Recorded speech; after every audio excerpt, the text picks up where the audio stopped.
Alright guys, welcome back to Formula 1 news, and on a day for the first time this season where it felt at times like there were 6 cars in the running for the 3 places on the podium, a back-to-back double podium now for Mercedes, first in France, now here in Hungary. What does this mean for the second half of the season? George Russell says that with the flexi floor changes coming in, he believes that will bring the front runners back towards them, and Lewis Hamilton feels incredibly confident about the potential of the Mercedes in the second half of the year. Very much intrigued to your thoughts in the comment section below. Hit the like button if you enjoy, subscribe if you're new as always, I would greatly appreciate it. It was maybe not surprising today based on what we saw in qualifying, and we know that the Mercedes is a good race car, but the Mercedes was able to battle pretty much head to head with the Ferrari of especially Sainz. Hamilton of course makes the comeback from 10 seconds behind, closes a 10-second gap within about 5 or 6 laps to then overtake Sainz. Leclerc of course, look, there were strategic question marks on the Ferrari side, no doubt about it, but this kind of was the first time where Mercedes felt like they were in the conversation on merit, right? Last time out in France, yes, they had the double podium, but pretty much every other podium they've had this season has generally been on like a DNF from other teams. This time, no DNFs out of the front runners. Verstappen P1, yes, Leclerc's strategic calls probably cost him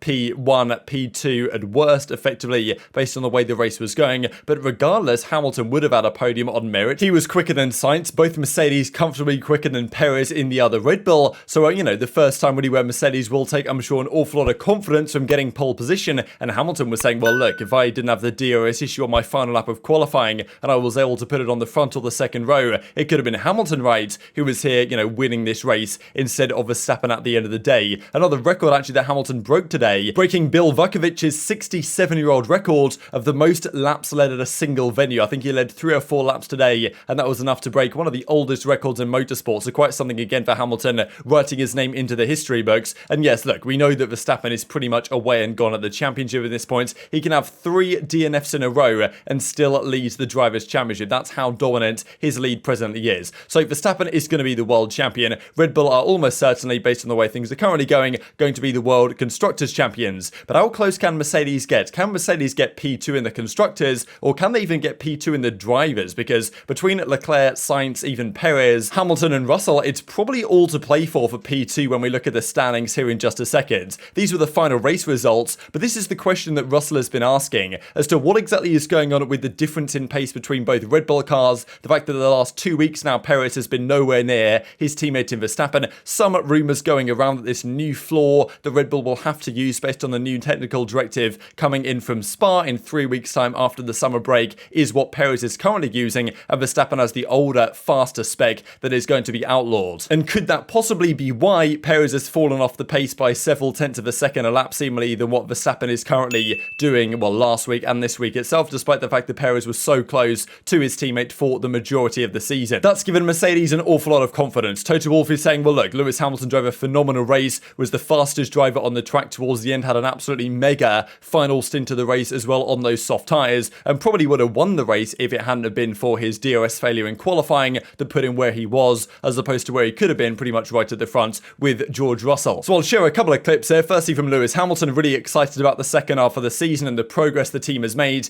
The upgrades that they have brought, albeit small ones recently, have taken them further to the front in terms of qualifying pace now, and also of course race pace as well, able to compete today on merit of course. And George Russell here with some surprisingly strong words on his competitors, right, saying that, well, we know that Red Bull and Ferrari are exploiting the rules as much as they possibly can, saying that we believe it's certainly not going to help them when the technical directive comes in, saying that what they currently do, apparently Ferrari and Red Bull, on their car would hurt Mercedes if they were using it and had to remove it. So Russell's saying, look, we could be even closer in the fight and Spa is going to get spicy. I wish that we were able to, if we had got our lap yesterday, then we would have been on the front row and today would have been a different result, but nonetheless, I got a good start to be able to slowly make my way through, and particularly that last stint was pretty special.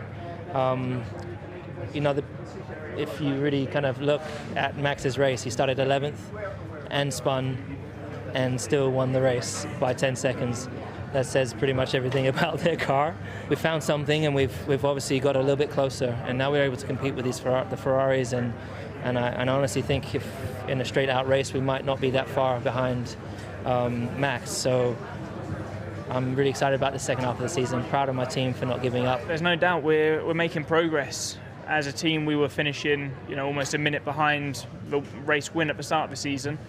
now it's 10 seconds in the last couple of races.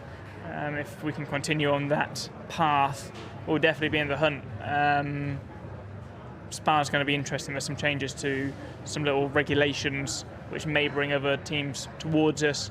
And I think we as a team have a lot of confidence in ourselves and faith that we are doing a great job, and there's no reason we can't be in that mix.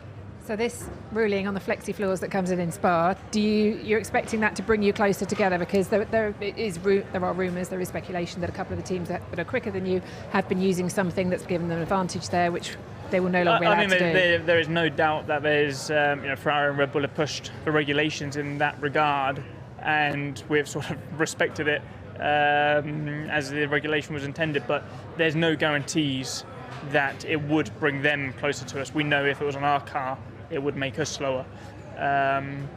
There's no guarantees. Every car is different, but it's not going to help them, that's for sure. So 2 back-to-back double podiums for Mercedes, certainly steps they are taking in the right direction over the last few weeks, and certainly the question will be raised, right, if it's actually true what Russell's saying and the fact that Red Bull might take a step back as may well Ferrari, then what does this mean for the second half of the season? Because both Russell and Hamilton have shown the pace, capable of either putting it on pole or winning races on their day, and who knows if they can actually have a car capable of competing on a consistent basis, which does seem more and more likely based on the trajectory that Mercedes are currently in, finishing, as Hamilton said, like a minute off the pace at the start of the year, and now they're within 10 seconds of the winning car. Yes, Verstappen was still much quicker than them today, but they might question about, okay, the flexi floor. I'm sure Russell was certainly thinking that as the race concluded. And look at this as well, right? Verstappen has dominated the majority of the last 5 races, 108 points, but Hamilton has scored 84 points from the last 5 races. Sainz has scored 73, Leclerc 62 only, Russell 59, and Perez 44. So in terms of the front 6 runners, it's Verstappen and Hamilton again, P1, P2 here over the last 5 races. And as time progresses, things are going to get interesting because Ferrari should be, no doubt, first or second in what has been a 2-horse race this season. But they might somehow be able to get third in the 2-horse race because Mercedes are only 30 points behind Ferrari now based on the way their seasons have gone so far. That's quite remarkable. And in terms of the Drivers' Championship, Hamilton is only, 32 points away from Leclerc, and Leclerc is 80 points away from Verstappen, right? So it just shows that between P2 and P6 here, anything can really happen for second place in the Drivers' Championship. Verstappen's going to be P1, and then even the Constructors' Championship is very much up for debate as well. So Hamilton, Russell, Toto Wolff, very confident about the way the second half of the season could go. They've got a few weeks to debrief, think about what upgrades they might want to bring, what changes they might need to make to be able to compete on the front consistently as they were today. Both Mercedes car led the race actually today at some point, which I'm guessing is got to be the first time that's happened this season. Very much intrigued to your thoughts on all this stuff in the comment section below. Hit the like button if you enjoyed. Subscribe if you're new as always. Take care of yourselves,